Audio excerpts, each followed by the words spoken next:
أعزائي المشاهدين، أطاب الله مساءكم. العجائب العالمية في الدنيا 7، وشاء القدر أن تكون معظمها في بلداننا العربية والإسلامية، وما زلنا نبهر العالم أكثر.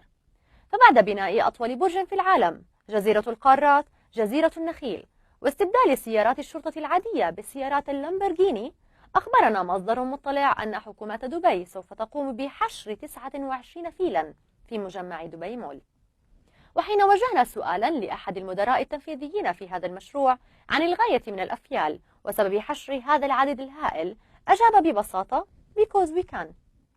ومن الوطن العربي أيضا، وتحديدا من جمهورية مصر العربية، اكتشاف ديناصور في حديقة منزل محمد السيد عبد الله مرزوق السيد مخلوف محمد القاطني في محافظة الإسكندرية.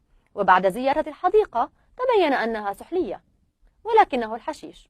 يا مدام الحشيش ده حاجه حلوه قوي. حتى بصي انا هقول لك على حاجه، الواحد يتقال عليه مسطول احسن من سكران. بصي المسطول ده حاجه حلوه، حاجه في الهدوء كده، مسطول. كان هذا رأي محمد السيد عبد الله مرزوق السيد مخلوف محمد. طبتم مساء.